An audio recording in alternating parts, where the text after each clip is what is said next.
Hi there, Dead Ideal Boy here, back with another video on the channel, and I'm starting this video by showing you what happened in the first race that I did in this combination at Suzuka in the Group B cars. You can see here, battling for the win, basically, battling for the lead, and we get almost sent to the Shadow Realm, going round 130R, which really infuriated me, and then we get the big dive bomb up the inside, and it just cost me almost the race, because it nearly spun me out, and it just infuriated me, I'm not going to lie. Let's have a quick look at it from chase cam. You can see here we've got space on the outside, and he just comes over and nudges us onto the grass. Actually compromised himself in the process as he nearly runs wide. He's now got dirty tyres, and instead of maybe accepting that there's been an error, he absolutely sends it up the inside, and yeah, you know, the rest is history. But yeah, that just set the scene for race number 2, and you can see here we're in position 2.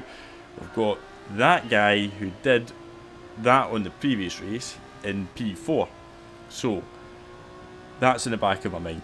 I'm thinking, well, I really want to finish ahead of him in this race, but we've also got somebody in front of us in the form of a very quick Italian, who's done a sub 209 qualifying time, which is a really quick time in this combination this week, I believe.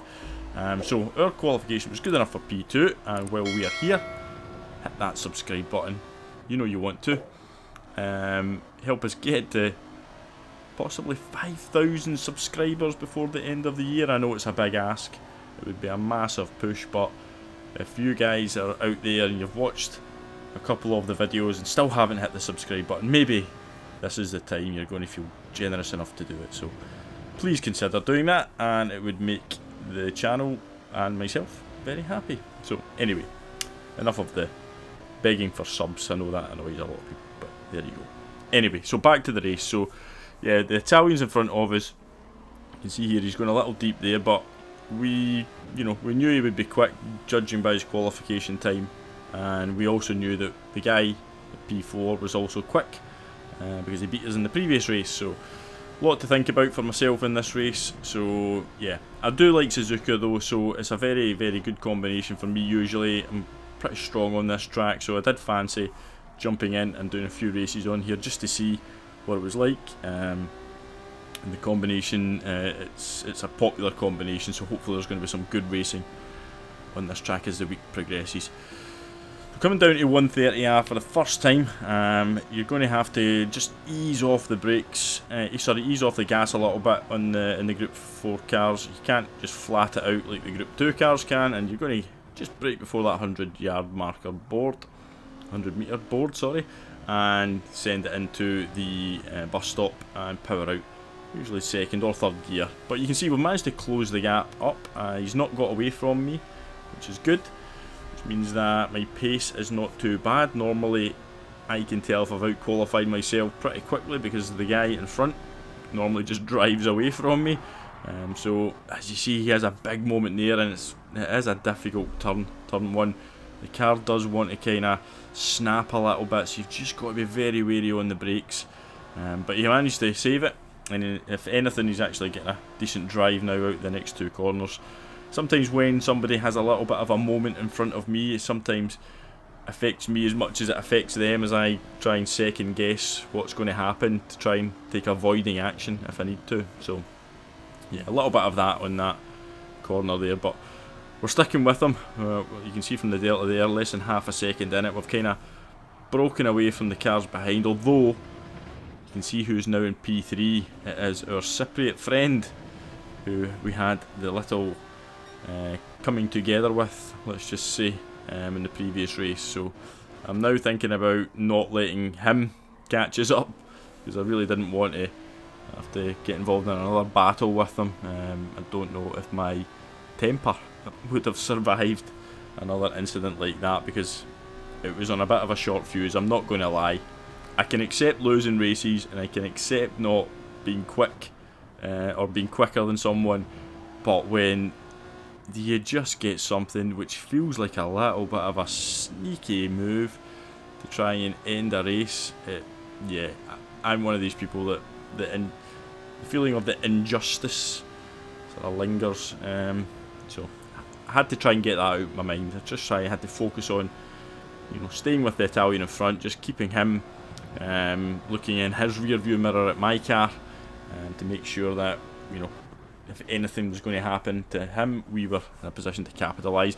I knew I had the pace going through that bus stop because I closed up on him again here in this end of lap 2, so that was giving me the kind of hope as the race was moving on, that if we could stay with him, we could always make up a couple of tenths and maybe put some pressure on him down the straight. You can see here he obviously has to weave a little bit, trying to break the slipstream as we go in here, and it's my turn now to get very, very sideways, and just about saved that there. That was so close to insta-death in terms of that back left tyre almost touched the green stuff, and that usually sends you doing 360s to the shadow realm. But you can see there it was a massive moment, and the fact that we managed to hold it and didn't really lose any time, but what it did do, it was the kind of incident that just gives you a massive fright.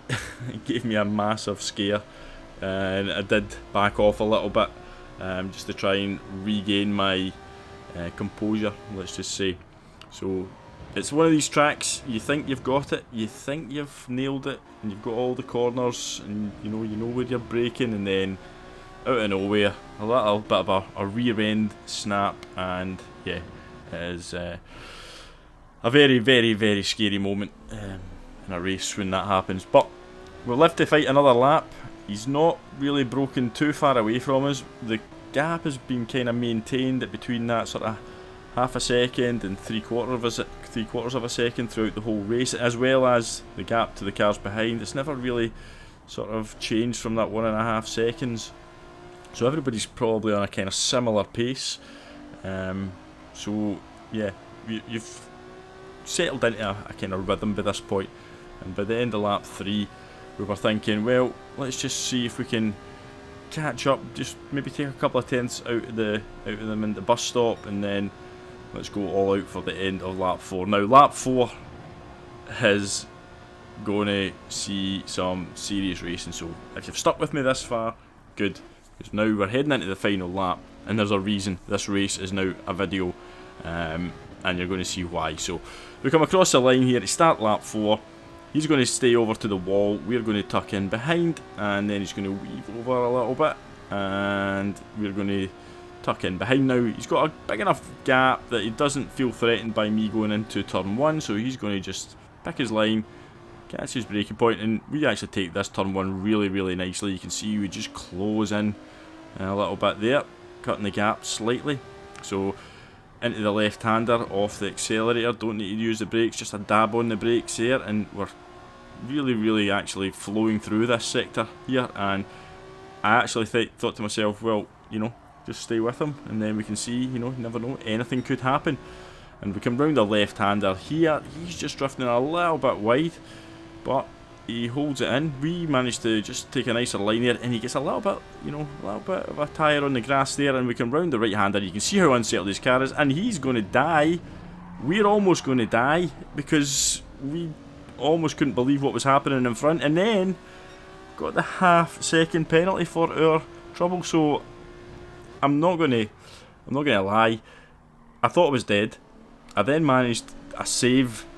You know, I basically drifted the car around the corner. I couldn't actually believe it, that, you know, myself, that I'd managed to catch it without the car spinning. So I was so shocked and pleased by that. But to get the half-second penalty, it was just a bit of a disaster, because our friend behind us now has an opportunity to close right up on us as we come into 130R again. Now, I didn't even take this corner at Spoon very well, so you can see the delta now, it's going to start coming down, and I'm thinking to myself, well, this is going to end up being super close, because we've got the half-second penalty now to serve, which we will do.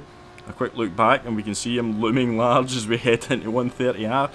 This is going to be a tense moment as we come across the line. I really wanted to beat our Cypriot friend here as we head into the bus stop. Are we going to get dive bombed again? No, we managed to just stay ahead. Have a little look behind. Yep, he's right there. Yep, he's right there still, and we're going to get the job done. We're going to get across the line and take the win. So absolutely delighted by that, and on 2 counts that we managed to rest, you know, the ghost of the previous race, and we did put enough pressure on the Italian in front that, you know, he just made a mistake. It's usually me that does those sort of things, and I nearly did, but that save will go down as one of the best saves of my GT career. Look at this, you're going to see here, watch the correction as we drift it around the corner. Look at the wheel, as we just correct that. Yeah, it was a superb catch, even if I do say so myself. So, absolutely delighted with that race. You know, I don't know about that first race. Let me know in the comments what you think. Maybe he just didn't see me in his radar. I don't know. It just felt, you know, like it was a little sneaky shove onto the grass before 130R, which can just send you into all sorts of spins and problems. But anyway, it is what it is. We got the win in the end, and I was delighted with that. So hopefully you've enjoyed this video. If you have, then help us get to that 5,000 subscribers. You know, hit the subscribe button, and I will hopefully see you all on the next video. Goodbye.